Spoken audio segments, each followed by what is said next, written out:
One of the reasons to write Sensum was the need for a comprehensive approach that explains how the different Agile frameworks fit together. Since they do not mention each other, sometimes there are misconceptions, like confusing Agile with Scrum. This short video aims to clarify many of these misunderstandings and explain the main approaches available at this moment and when to use each of them. So let's start to build a big picture with Agile, for example. This is the first building block, and it is basically the manifesto plus the 12 principles behind. No less, no more. It is short for a reason, and it is good to keep it this way. Of course, the concepts that sustain the Agile manifesto are very profound, but be careful with the interpreters and keep the original source as your main reference. DevOps fits very nicely with Agile, and it is a combination of two important aspects. On one side, a culture of collaboration that breaks silos and aims for a collective and comprehensive responsibility for the final results, where Ops provides the platform, helping dev teams to shine and be productive. And on the other side, there are more and more tools available that help us to bring this collaboration to a brand new level. A deployment pipeline where integration, deployment, and testing are automated is essential if we want to be serious about being agile. If you decide to use Scrum, there is no way you can do it if you need to manually test the whole solution sprint after sprint. Counting with a deployment pipeline today is a must. Not having it is like not having electricity, desks, chairs, or even computers. Without short feedback loops, developers are working in the darkness with no visibility on the impact of their job, building on top of things that may and will be wrong. Scrum is probably one of the most known and used frameworks as of today. However, a key point often missed is that the result of a sprint should be a potentially shippable product. This means that the increment built on every sprint has been tested and integrated with the whole solution. Of course, potentially means that you may decide not to release it yet.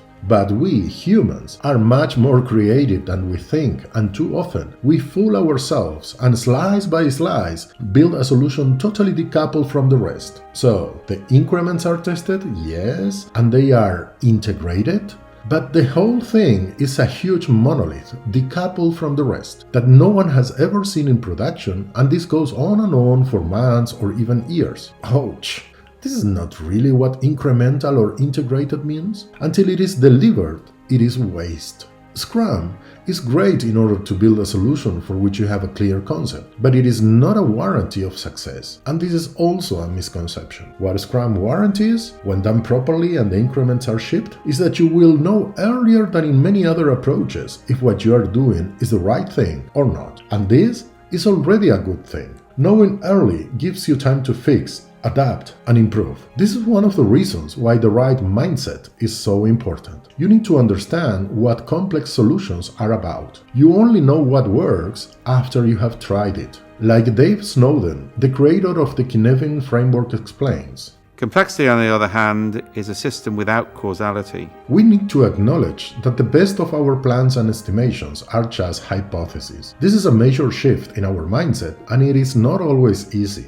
So, be careful with using Scrum based on clear roles and responsibilities that enforce division of labor and end up in a situation where product owners write huge backlogs that are waste. If instead of building a solution for which you have a clear concept, you are working in a continuous mode, like it happens on a help desk or support team, then Kanban is much more appropriate, because there is no scope nor deadline by when you're going to be done. You work in a continuous mode, and the key metric is the lead time, since something comes in until it moves out. Keep work in progress under strict limits, of course. But what happens when we want to build something and there is no clear concept yet? Well, here is where design thinking comes into the picture. Design thinking is also a time-boxed approach, but the duration of each phase has nothing to do with the sprints in Scrum. Here, we are investigating, making hypotheses, research, evaluating results, and deciding to continue, change, or stop completely. It is pretty aligned with Lean Startup for those who are familiar with it.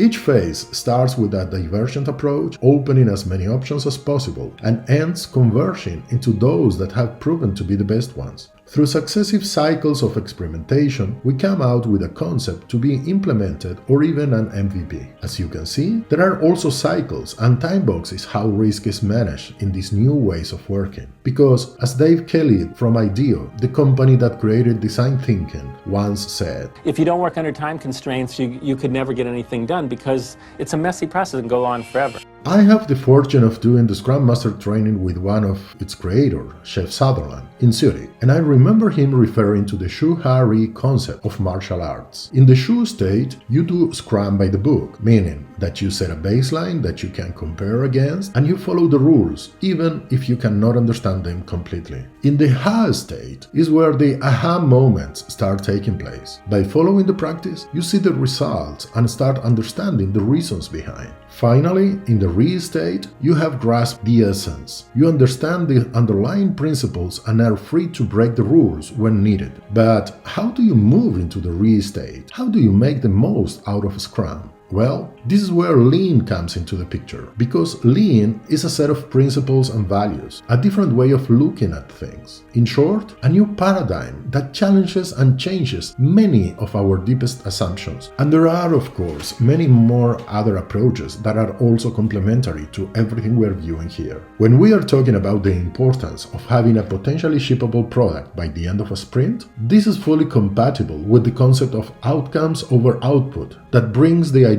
to a new level. As Josh Seiden brilliantly describes in his book, an outcome is a change in human behavior that drives business results. In other words, we move from building products to having an impact, something we also talk about on the video about lean and motivation. And OKRs are an excellent tool to align organizations. Once you start using OKRs, it is really hard to imagine how a company can be run without them. In my experience, when they haven't gone through this exercise and you ask different managers about the concrete company objectives for the year and next quarter, you get a myriad of very different answers. What you are also going to find across all these different approaches that we are mentioning is that the principles and values that they are based on are basically the same. They focus on creating value, what the outcome or impact is, and how to build the right conditions from a leadership perspective for teams to shine. As a leader, you don't need to make all decisions, but set the criteria for autonomous teams to make them. And on top of everything else, the final and ultimate example you need to learn, analyze, and follow is you. Yes, each organization, because Toyota, Spotify, Valve, and many others did not write a book and then decided to implement a closed concept. Not at all. It was built incrementally, piece by piece, solving issues. And the most important capability they have learned is the capacity to learn. But let's be very clear. Building an environment where failure can be accepted doesn't mean just a psychological attitude. It is not about simply forgiving any error. It is about managing risk through the scope. The bigger the chances of failure are, the smaller the scope should be. The whole point is that when failure is an option, the scope is so small and damage so controlled that the learnings outweigh the losses. Then is when blame is not needed and we can create the proper conditions, including other elements like transparency, clear goals, and so on. Because a safe environment where failure doesn't lead to blame and punishment, where people are not afraid of personal consequences for trying new things, is essential. We tell our story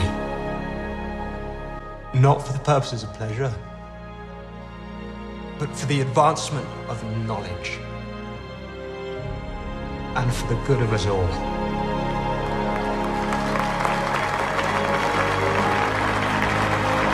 Thank you for watching.